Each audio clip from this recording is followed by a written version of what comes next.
live. Okay.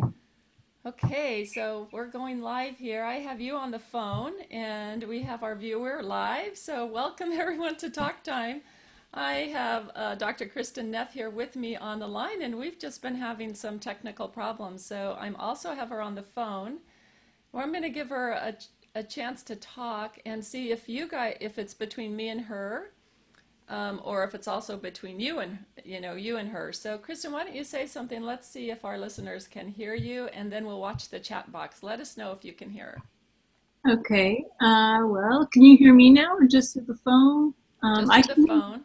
I can hear you both through the phone and through my computer. So, not sure if the listeners can hear me okay, or if I'm also double echoing, or No double echo. can people hear me? I'm just watching. Can you hear Kristin? Let's see. I'll put you up here. Say hello again. Hello, hello. Oh, good. Okay. So you can hear. Great. So it's something between me and you, Kristin. No, I can hear you fine. So, And we're getting a little back feed yeah. from you to me. So if you can mute your computer, then you can hear me through the phone. Okay, is that And better? then there won't be any feedback. Okay, sounds good. Okay. All right. So, okay, I think we have the echo off now. And so now we've had a bit of a rough start, and Yeah, my adrenaline is self-compassion going. time. Yeah. Yeah, we're a little late, a little rough start, but it's great to have you here. I've been so Thank you. looking forward to it, and you probably hear this all the time, I would suppose, because I've been such a big fan of yours for so long and shared your work uh, in so many places.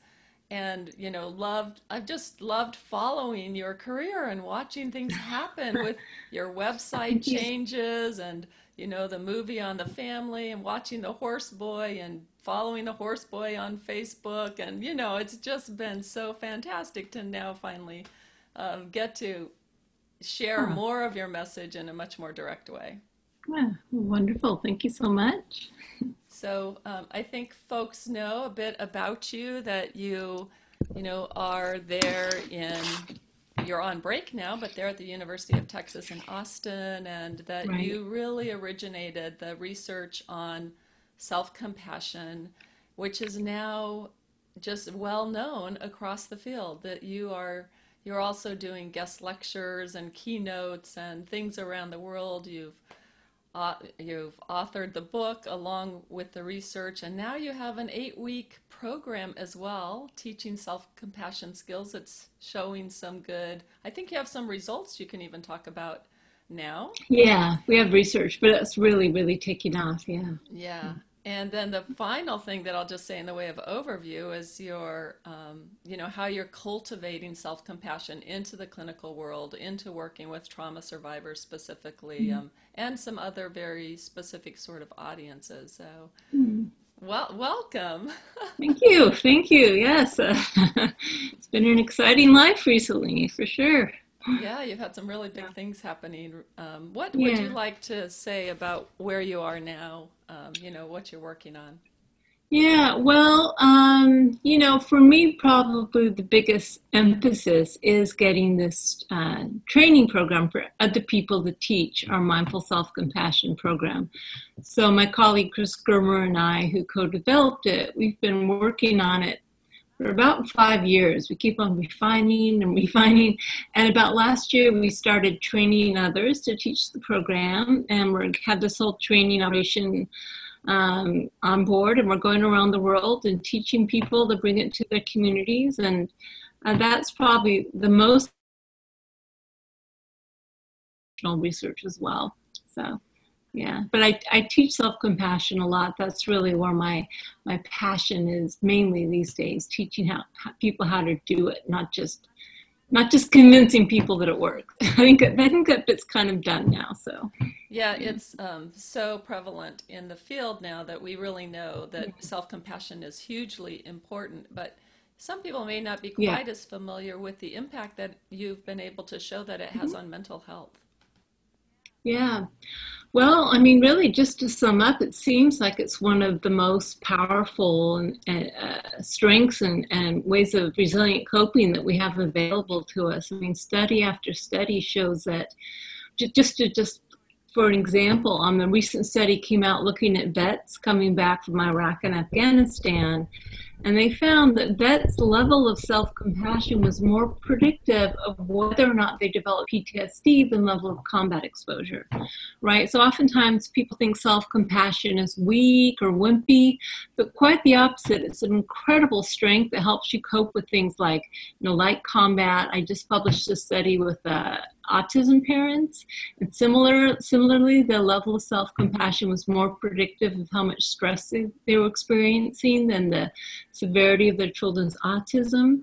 It's a huge predictor for coping with divorce, coping for positive HIV status, just you name it. If you have this ability to be a good, supportive friend to yourself, an ally to yourself, instead of your own worst enemy, which most of us are, it's like having this extra strength with you whenever you encounter difficulty in life. And the research is just really supporting that point of view. It's such an interesting thing, Kristin, because I am an attachment-focused therapist and specifically Yes, work with couples a mm-hmm. lot with couples along with others. And all of the research that you're finding in self-compassion really mirrors and travels right along with secure attachment, with having Yes. healthy and healthy with relations with others, being able to lean on others in moments of need, and being able to reach out instead of pull away.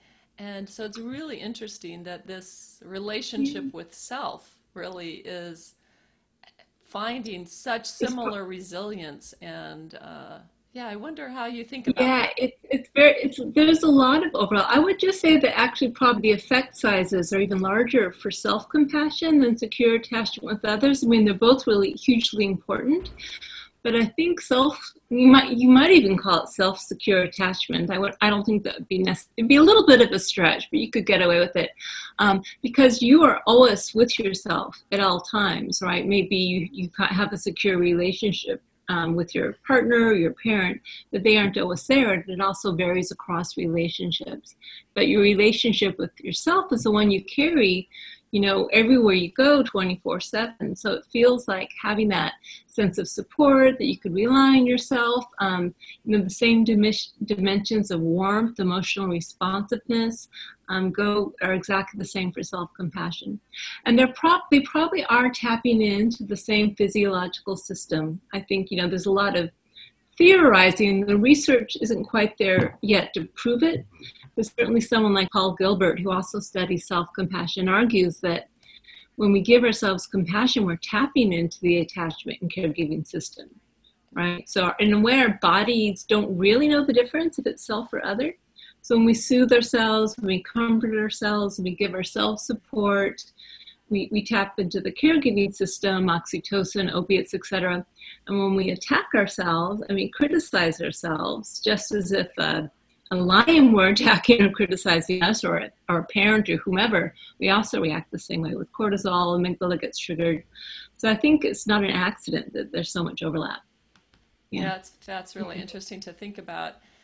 You've defined these kind of 3 areas that are involved with self-compassion, and one of them being the unity with others, really, the globalness of I'm not alone, other people feel similar things, and yes, common humanity, I call it. It's so key. It's so key.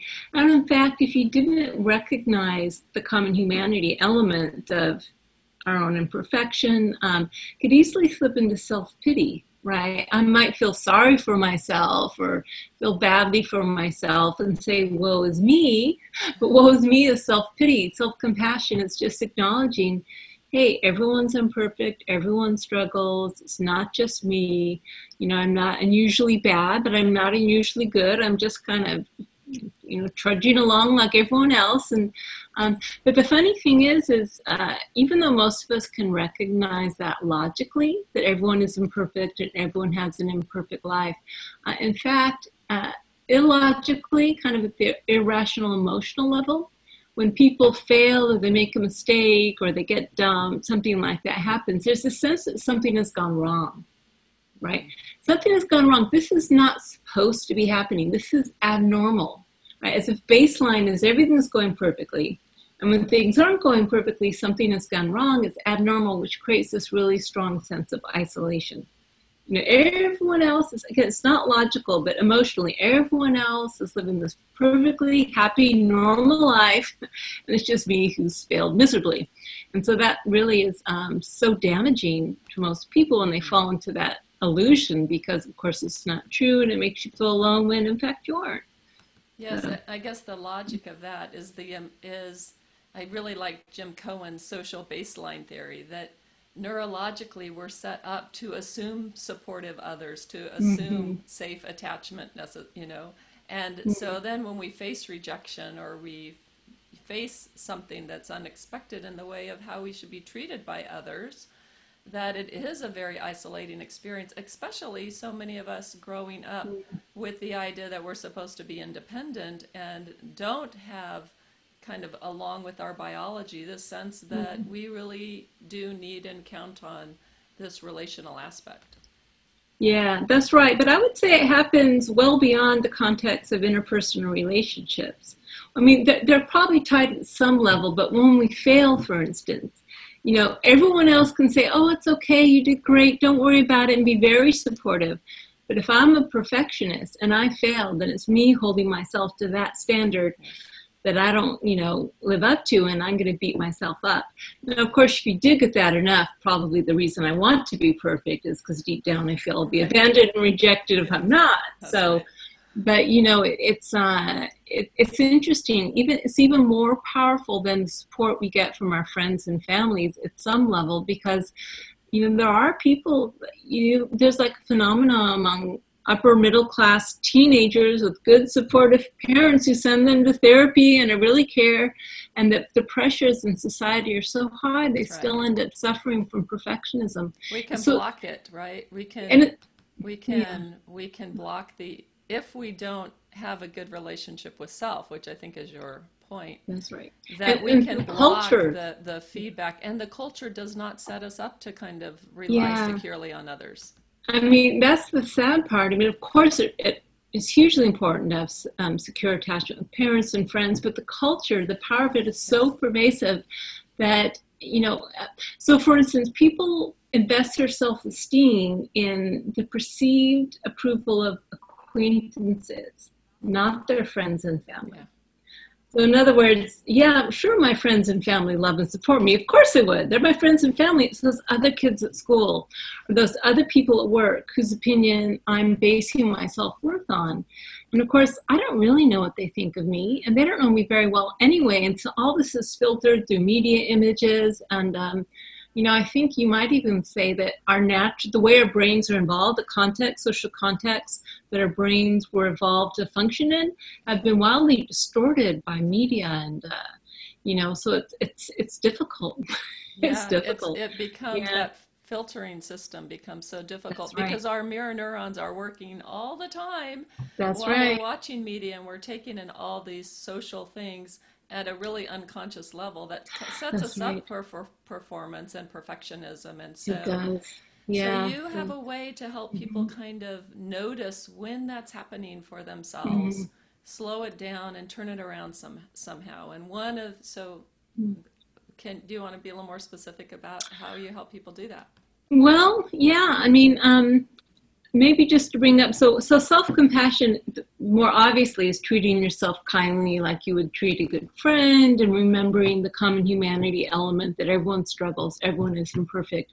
But mindfulness is actually a very important part of self-compassion. So mindfulness refers to basically noticing what's happening as it's happening, noticing when you're suffering, noticing how you criticize yourself. So instead of being lost in the storyline that our larger culture culture tells us of what we need to do, and we aren't good enough, and by these genes, et cetera, the mindfulness allows us to pause and say, well, what's really happening here? Am I happy? What am I saying to myself? How am I treating myself? And so if you can get people to stop long enough to notice what's happening, most people naturally say, oh my God. Most people, when you actually get them to tune in to how they speak to themselves, are almost shocked. And then once you have that awareness that there's this problem, then the beautiful thing about self-compassion is almost all of us know how to be a good supportive friend. Most of us know what to say when someone's struggling. We know how to be a caring person. There's variation, but it's a skill most of us have learned pretty well. But we just don't really notice that we need that as well. And we don't give ourselves permission to be that way with ourselves. So once we notice, wow, what I said to myself was really mean. What would I say to a friend in the situation that I cared about? Okay, well, then let me try that on. So you might say the solution is not rocket science. We know how to do it. It's just remembering to do it with ourselves. And then I think the other thing that I notice in clinical practice is that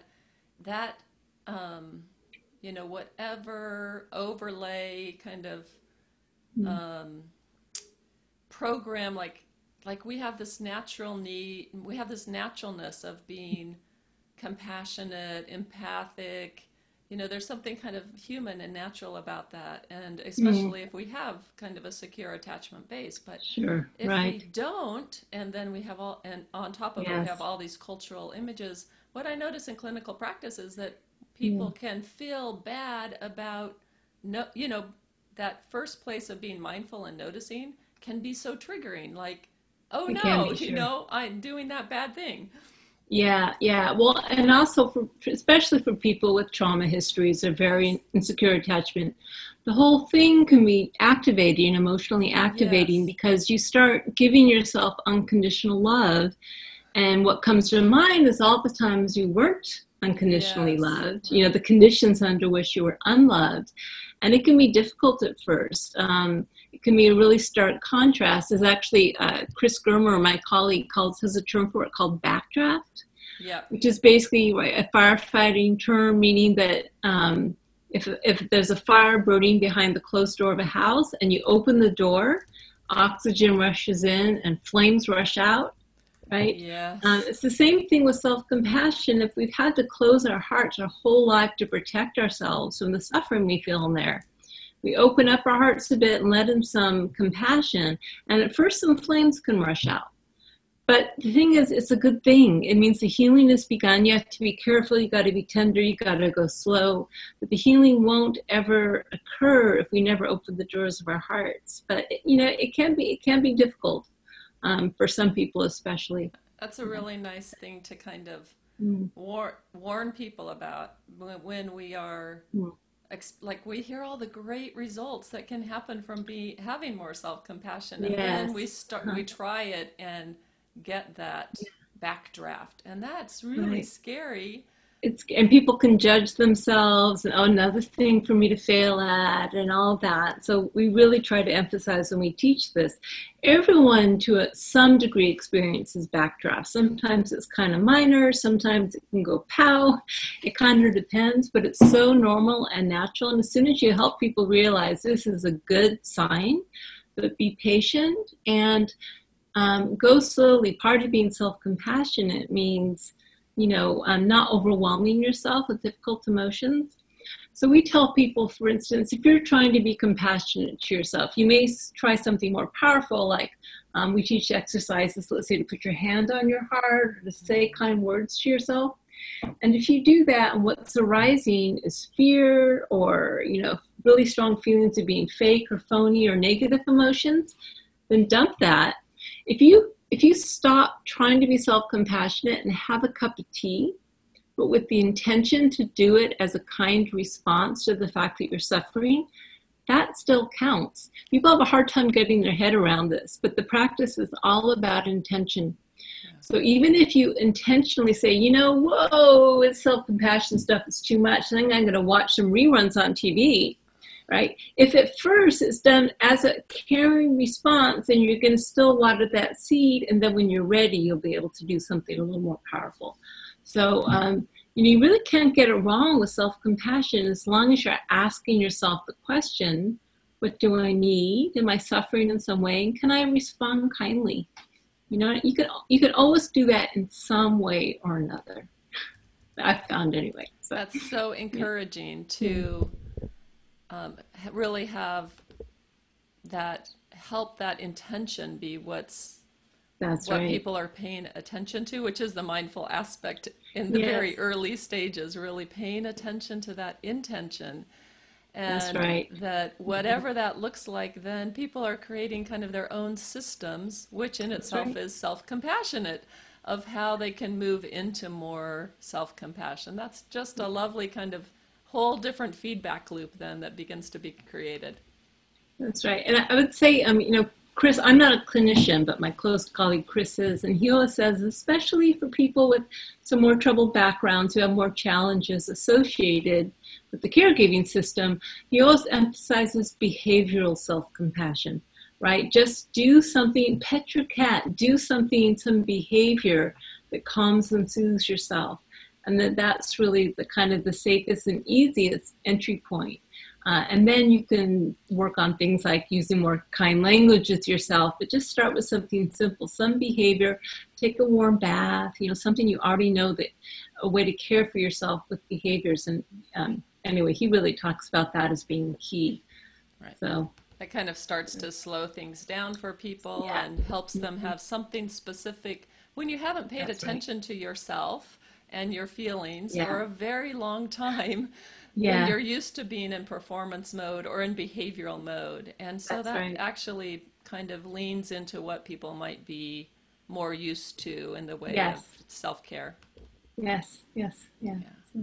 Wow. So this trauma stuff that you, as not a clinician, but making a huge impact in clinicians' lives and in folks' lives who have had trauma, what are kind of some of the fun things that you're noticing that's really working there, that's helping in the clinical space? Well, so like I said, it's really my colleague Chris Germer that works with clinical populations, and he's actually first author on that paper, if you noticed. So he's the one who really talks about for trauma patients using behavioral self-compassion, etc. Paul Gilbert also is someone who's done a lot of work working with traumatized clients. He's actually developed a therapy called compassion focused therapy, right? So what we do isn't therapy, although it's therapeutic. So I would say those sources would be a good place to find out specifically how to apply self-compassion for people with trauma. So, basically what I know is just what I told you about behavioral self-compassion, going slow, the backdraft idea.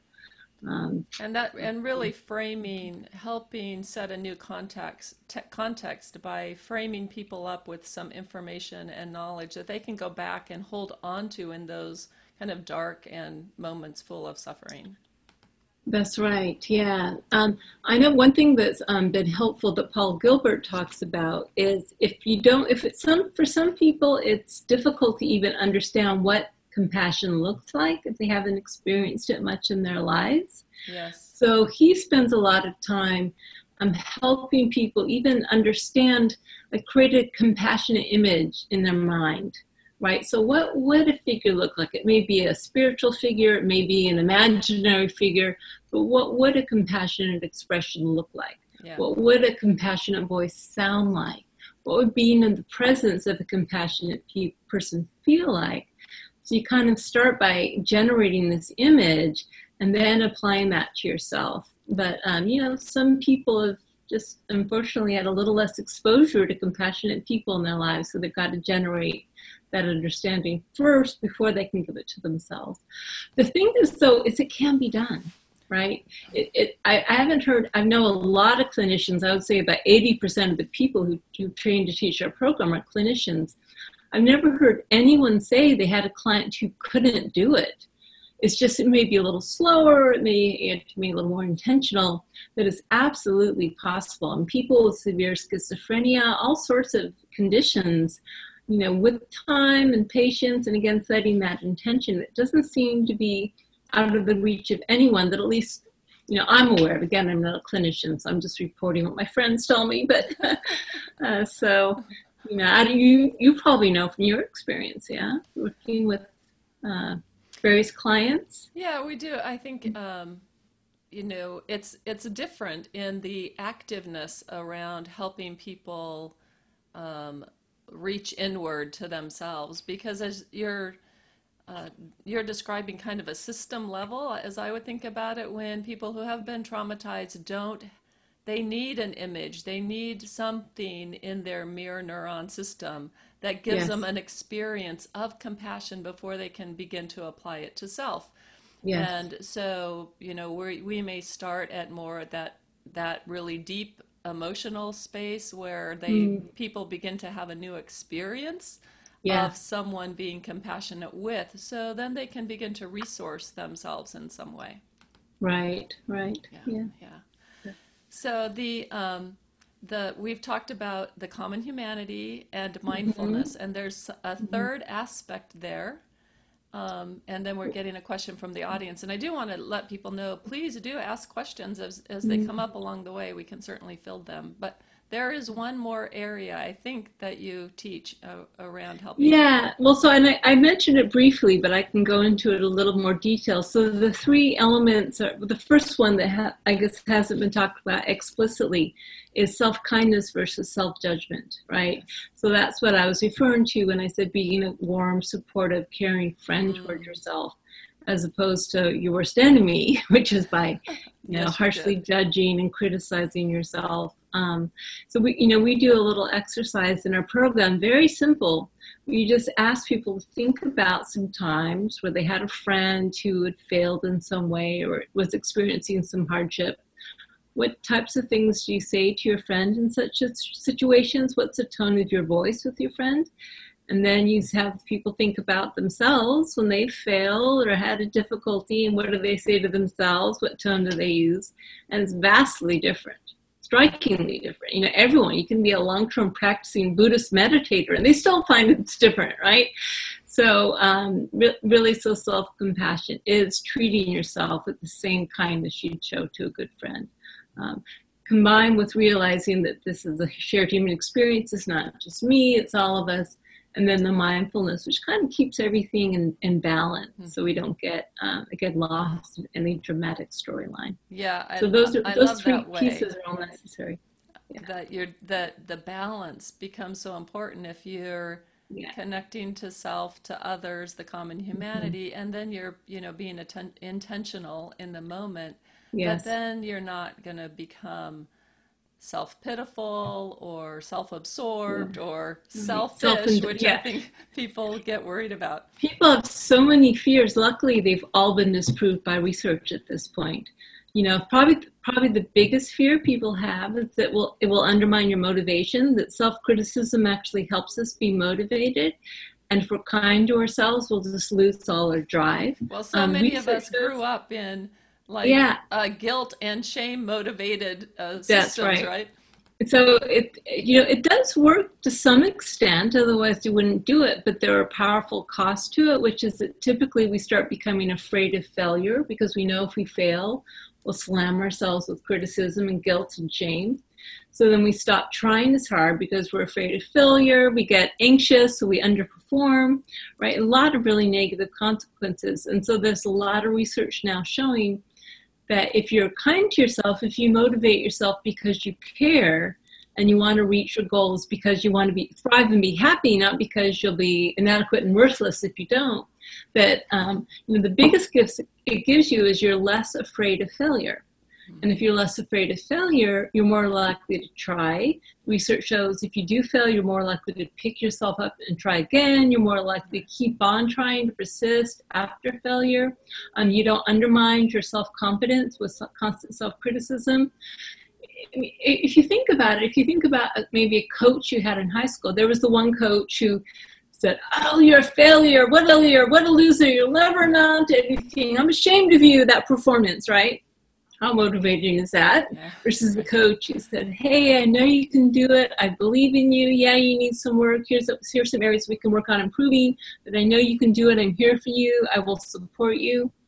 It's kind of obvious that that coach is going to be more effective at motivating you. Yeah. I don't know why, for whatever reason, we don't get that message with ourselves. But a lot of research now to show that that one is a myth. Thank God, because I couldn't convince anyone.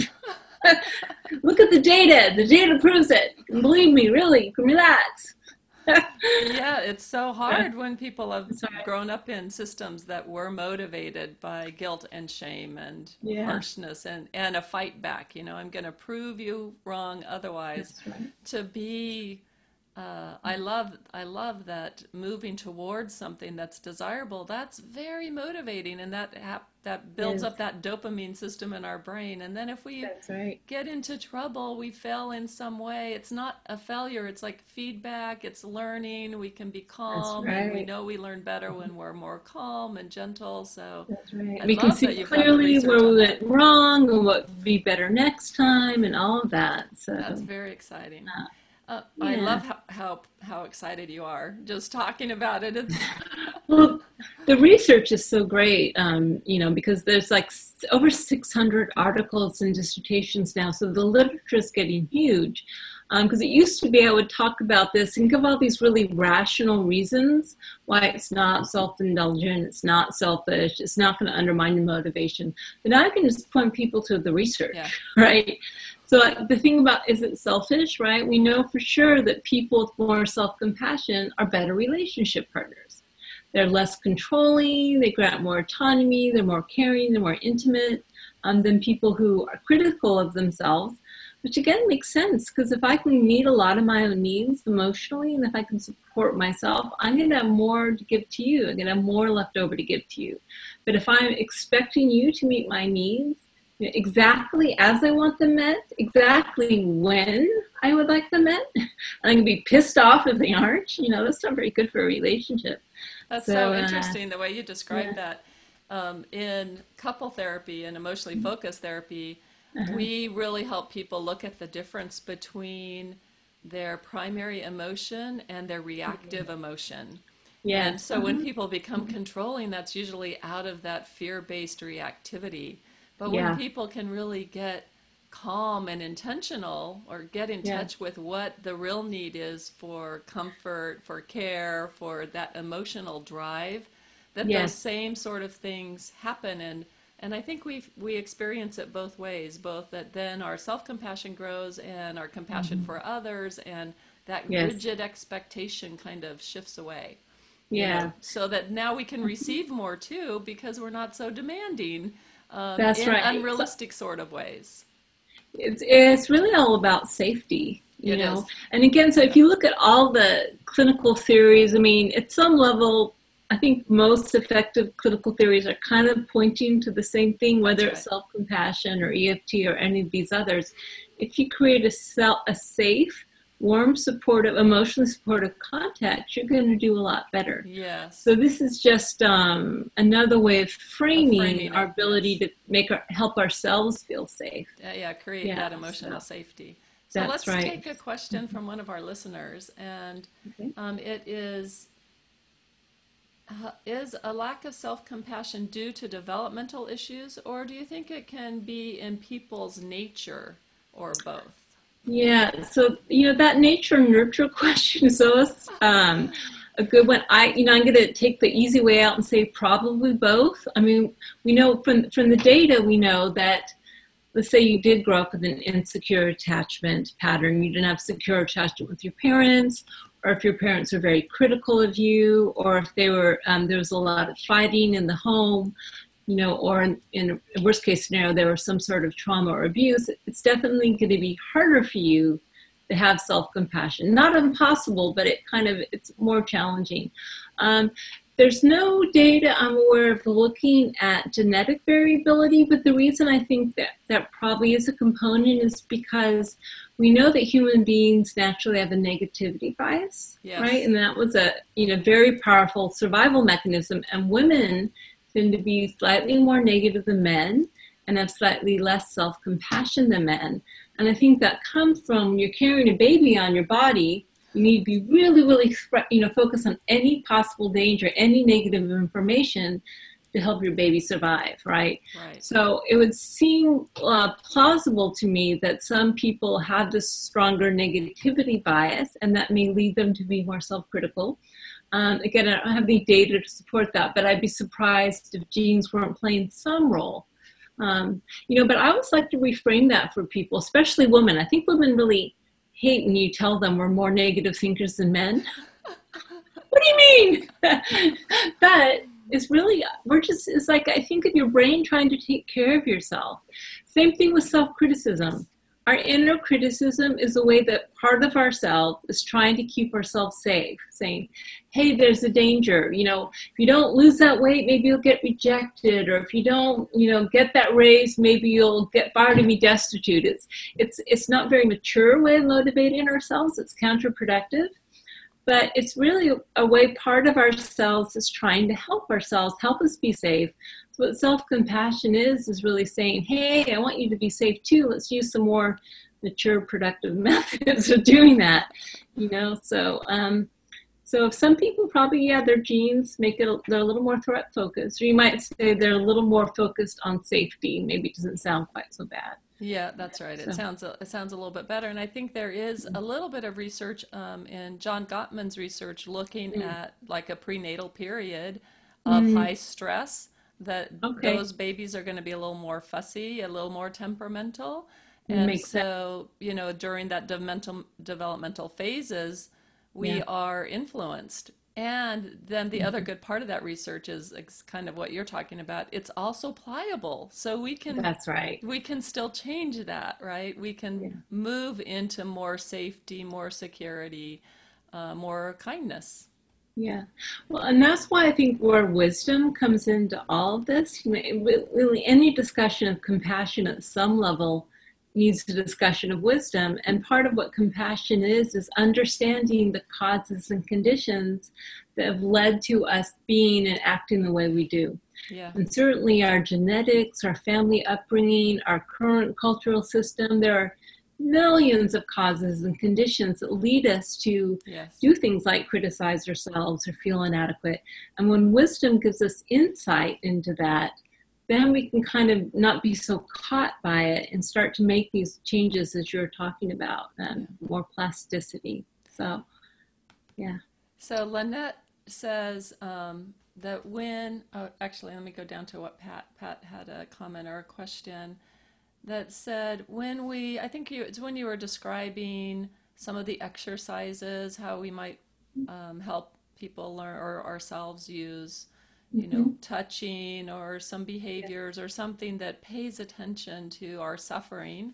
She says that sort of compassion, or maybe it was being in the office, brings out tears. It's my clinical experience. Yeah. Can this be damaging to anyone who's built up defenses to cope with their life circumstances? Right. Well, so I think all this needs to be approached with caution and slowly, right? So if you are thrown into the deep end, the doors of your heart ripped open, no sort of forewarning that this might happen, no understanding that this is normal, no support to help get you through it. Is it damaging? My gut would tell me it's not any worse than having that suffering anyway, but you don't want to do that. You don't want to rip open the doors of one's heart, especially if it's going to destabilize them, right? So the suffering is there anyway, but if people are stabilized, it's better to have it there and stabilized than unstabilized, right? That's right, because we don't want to move people into being flooded, but having some tears or having some suffering come up and be attended to is not the same thing as being flooded or destabilized. Exactly. And that's why our program is called Mindful Self-Compassion. The mindfulness is part of self-compassion, and it's really an important piece because mindfulness stabilizes, right? So the compassion, the heart bit is a little activating, right? We've got some warmth, we have some energy, and for certain people, it can bring tears, bring sense of vulnerability. The mindfulness, especially a concentration practice like breathing or just focusing on the soles of your feet, and those are really called for when the emotions become overwhelming. So in all the practices we teach, we always say, if you start feeling overwhelmed, do something like go to your breath or feel the soles of your feet on the floor. And these are also classic therapeutic techniques to help people be grounded and stabilized in the moment. That in the moment piece is so important. One of the things that we do, that I teach people, therapists, to do in couple therapy, is when we see that reactivity come, whether it's often in the form of flooding, is bringing back to the present moment. That's what you're talking about in the mindfulness, because if the past is coming in, it's a flood of history, you know, of pain that's coming in. If we can be in the moment, that's manageable, right? It's just this moment. I don't have to manage my whole future. That gets very anxiety provoking.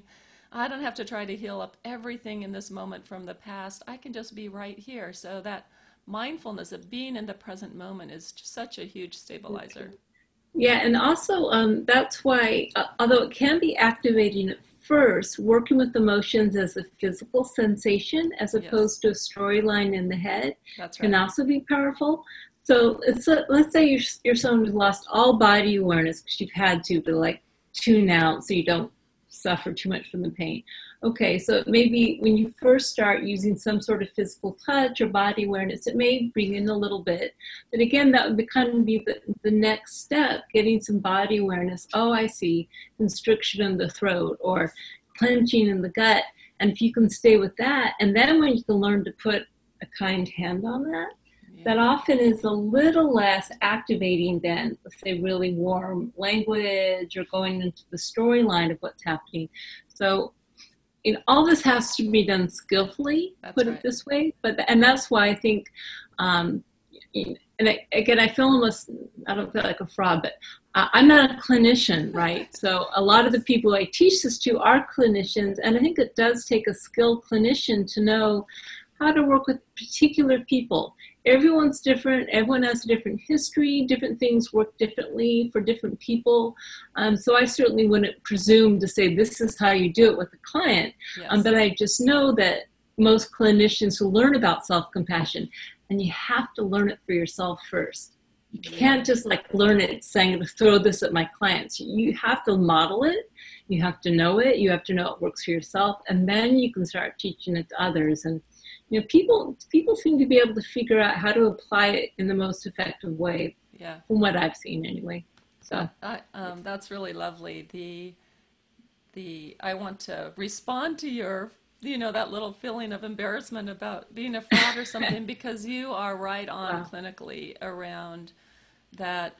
Going to the body is much simpler and easier to be mindful than going to story. That's much more of a tricky place to start to unwind, and to have that present moment practice and to titrate the risks and the danger signals that come up.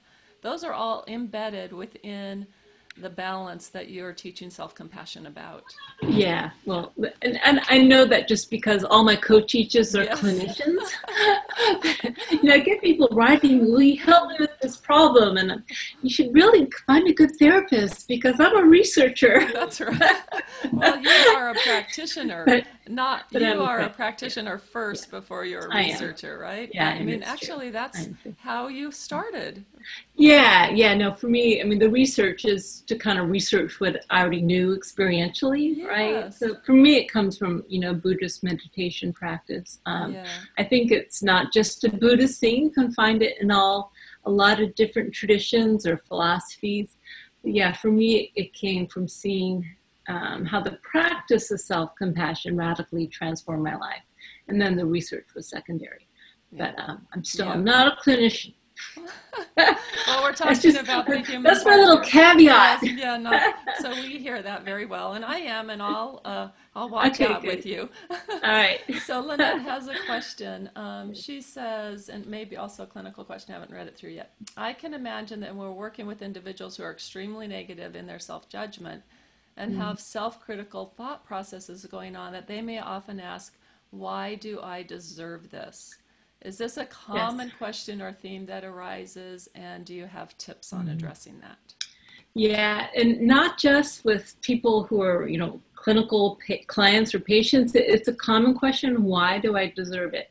And it's actually, there's no stock answer to it, because when you really start asking this, you kind of get into a whole moral framework of, are all human beings intrinsically worthy of compassion or not? Or if you have a religious system where you have to earn the right to move to kindness and you're born a sinner or something, it's a little more complicated. So it does come up.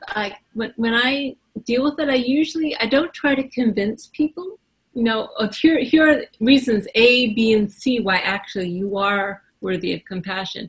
Usually what I do is try to have people think about others in their lives, right? So other people in their lives, and if this happened to someone else, might you be able to access a little more compassion, or do you think they'd be deserving of kindness? You might try to access it that way, but I don't have an easy answer for that, because it's such a deep philosophical approach to understanding yourself and others and the world and spirituality. But yeah, it can be hard, so. Yeah, But it can be really is hard. common.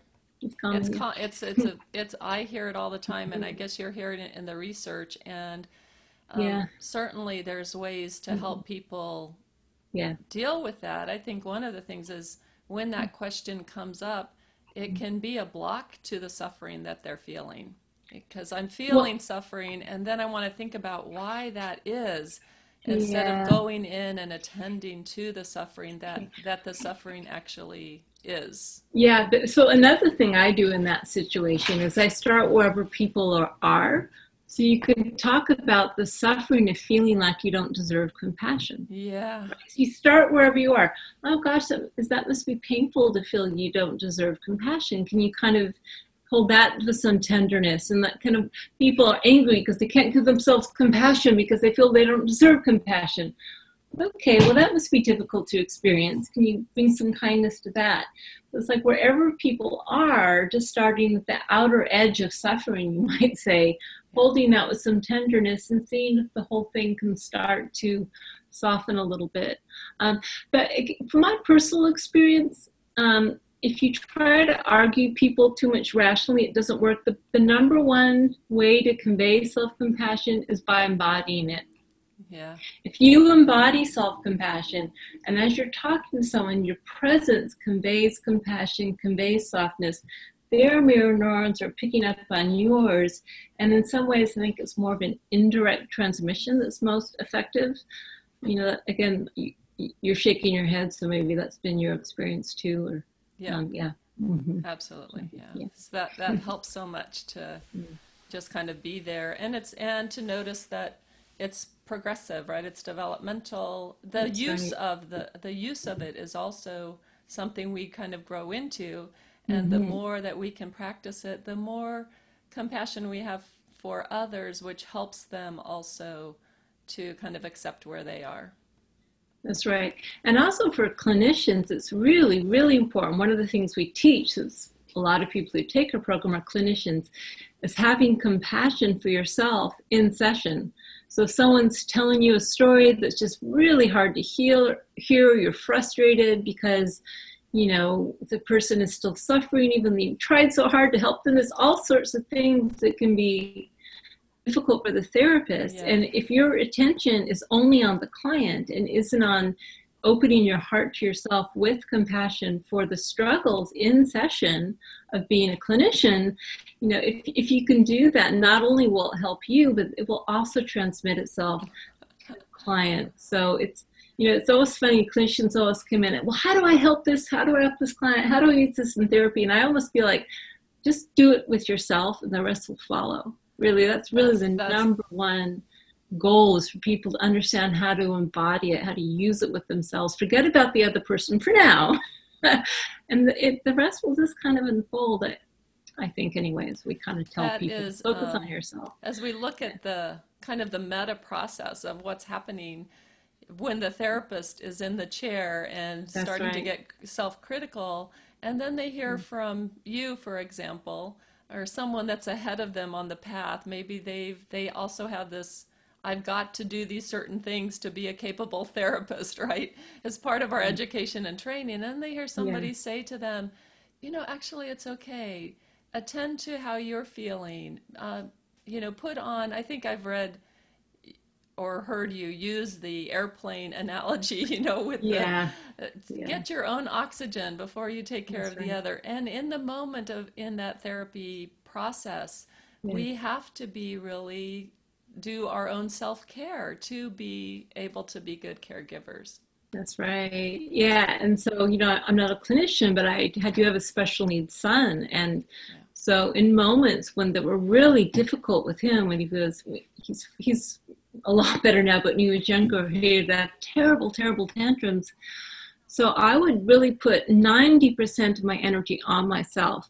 This is so hard right now. I'm feeling so frustrated. I'm feeling overwhelmed. I'm really trying to be supportive and kind with myself. And that would always be the most effective thing at helping him, because then he would kind of pick up on when I could calm myself down. I'd be in a better place to help him, but he'd also just resonate with my calmer state of mind. So I think it really is the first place to go in Yeah. any caregiving situation, professional or personal. Go to yourself, and then the rest will follow. Really. That is so interesting. I'm thinking of some of John Bowlby's writing, Mm. in relation to attachment, because I think this being attached to self is so important. This positive Yeah. attachment to self is kind of Yeah. how I think about your describing. Yeah. And there's this way that he describes in security, we need a stronger, wiser other. And Yes. so in parenting, when we're losing it, Yeah. that we can't be the stronger, wiser other for our children. And so putting 90% of attention on yourself in those distressing moments helps you then transfer that compassion onto into your care, into your parenting responsibility. Yeah. No, that's right. Absolutely. So, Thank you you for know, that example. That's yeah. so powerful, because there's so much related to stress, especially in the parenting environment. There's a Yeah. question here from Sean who says that sometimes, self-regulation can get a bad rap, and I think Mhm. one of the things that happens in some communities, like in the emotionally focused therapy community, we're really focused on self and other, both self and other, and Mhm. sometimes maybe it gets miscommunicated or understood about other is the only possibility, right? Or self-regulation is bad, for example. So Okay. do you have Mhm. some interest? The question has to do with, I Mhm. think, avoidant attachment style Uh-huh. compared to self-regulation, and that, because avoidant attachment style is so self-absorbed and not Mhm. unreliant on others. Can you Mhm. address that in any way? Um, let's see. I'm just trying to think. The only thing, there's a little bit of research on attachment and self-compassion, and it's interesting. There's a stronger link between anxious attachment and lower self-compassion. Avoidant, there's not as much of a demonstrable link, at least with self-report measures. And I think that maybe has to do with when people are maybe very self-absorbed and therefore maybe not that insightful because they don't see themselves clearly. How well are they able to even report how self-compassionate they are if you're kind of shut down? I don't know what's going on, Yep. but in terms of research, there's not a lot on that. But I think you could frame self-compassion as a type of self-regulation strategy. Yep. Absolutely. Yep. Because you're taking responsibility for yourself, and when you feel you're losing it or you're getting overwhelmed, you do what you can to calm and soothe yourself. If you're feeling frightened, you help yourself feel safe. And again, with mindfulness is definitely a self-regulation strategy. Yes. If you're being reactive, you try to give yourself the space and acceptance to respond. So, I don't know a lot about emotion-focused therapy, to be honest, and you're much better at answering that. But I think self-regulation is great. But the it's not, though, of the self-criticism is not a form. It's not a good form. That's all. Yeah. Yeah. The intention of the regulation, though, and being compassionate is to have less suffering in the world, right? In relationship, in connection to one's path. It's not about trying to be more distant and isolated from others. It's about being able to be connected to self and others, I believe. Right. Well, I mean, if you accept that this is the natural way of being a happy human being, to have emotional warmth and connection to different levels. Yes. But any strategy that's turning you away from our natural human nature as a way of trying to coping is going to have some issues associated with it, I would think. That's right. I think it's just the different level that maybe gets mistranslated and. That like I say, comes out of that question, because the avoidant attachment style, who ends up not walking very connected in the world, right, is shutting off. The research is really good. Phil Shaver, for example's research is really well about the suppression of self, the suppression of emotion, the suppression of suffering, that they're working over time to suppress. It's not about compassionate self-regulation. It's about suppression of suffering, right? Right. Yeah, you can self-regulate in healthy and unhealthy ways, definitely. That's right. So that's probably the distinction that needed to really be clarified there. I think there's a couple other comments here. I think we've addressed about why people are afraid that negativity, or I guess they make the attribution that their negativity makes them more successful. Fear can certainly be used as a motivator, but it's not, like you said, as effective as as moving towards something is so much more fun, for example, and powerful and sustaining than moving sustainable away. Yeah. So again, if fear didn't work at all, people wouldn't do it, right?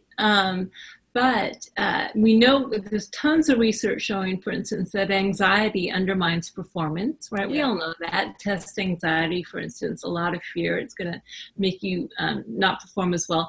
Now, having said that, it doesn't mean that all fear or stress is bad, right? There's also a wave of research showing that just the right amount of stress can be good. We want to pay attention and say, whoa, I better pay attention. This is important. And a little bit of activation. Right? It's like peak performance, for example. And also we need good stress. We need eustress. It's just around when it becomes distressing. But the thing is, there is enough natural stress in the challenges we're confronted with. We don't have to add to the stress by saying, I'm a stupid loser who is incapable and inadequate and a fake and a phony and a failure, right? That type of stress doesn't help. A stress like, wow, this is a huge challenge and how am I going to do it? And all that type of stress, that can actually be good. And then how do I meet that stressful situation? With support, with encouragement, with kindness. But it doesn't mean, oh, yes, I can definitely do it. I'm capable. It's not narcissism. It might say, you may try and you may fail. It's like totally honest. It's this clarity. It's safe to see yourself clear. You may try and you may fail. And is it worth it for me to try even if I might fail? Okay, yes, because then I'll catch myself if I fall. And that's why you're more self-confident if you're self-compassionate. You're, like I say, you're a lot less afraid of failure, more likely to keep trying. So. And it lasts across time. So there's, you also have made a really nice distinction, probably out of people's questions that came around self-esteem versus how self-esteem is not the same as self-compassion, and that self-compassion actually improves a sense of self. Yeah, well, that actually came out of the fact that right after I got my PhD, I did 2 years of postdoctoral study with a self-esteem researcher. And this was even before I'd started research in self-compassion. And I became familiar with the really pretty large literature showing the downsides of chasing after self-esteem, right? So it's good to have high self-esteem. You don't want low self-esteem. Lots of, psychological health, it tends to be on the direction of high self-esteem. But how do you get that high self-esteem? Most people have unhealthy ways of getting that high self-esteem, right? Being special and above average, being better than others, being cooler, being prettier, whatever it is. Bullying's linked to a quest for high self-esteem. Narcissism, right? Our self-esteem is very contingent. We have it when we succeed, it deserts us when we fail.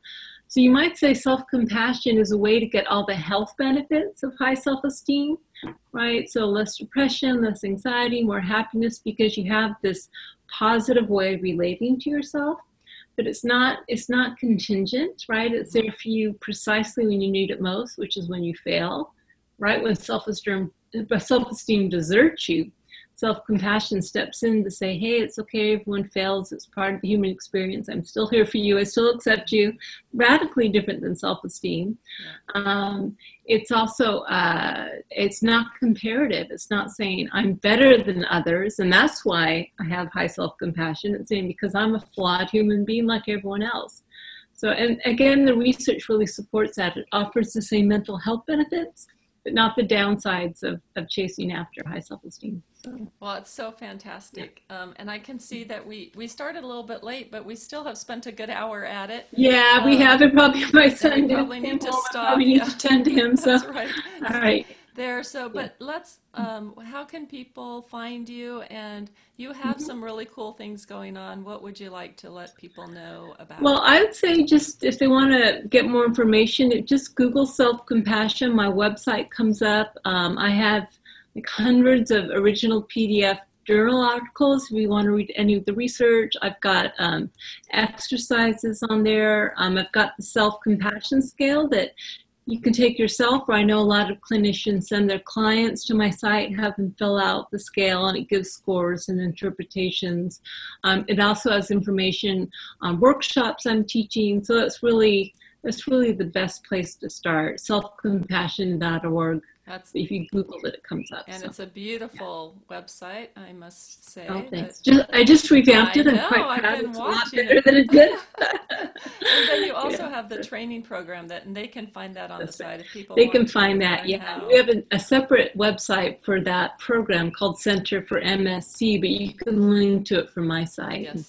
And some people, if you're interested in possibly teaching the program, would want to get information from that site. So, yeah. Okay. Great. Well, thank you so much for your time, for your your passion really across the years, and your passion in continuing to help serve and help humanity really by finding more places of connection and love within self and with others. And so thank you so much, Kristin. It's been wonderful. Thank you. And thanks to your listeners for putting up with our technical snafus. I guess it worked though. So, okay. Yeah. All right. Thanks so much. All right. Bye-bye. Bye.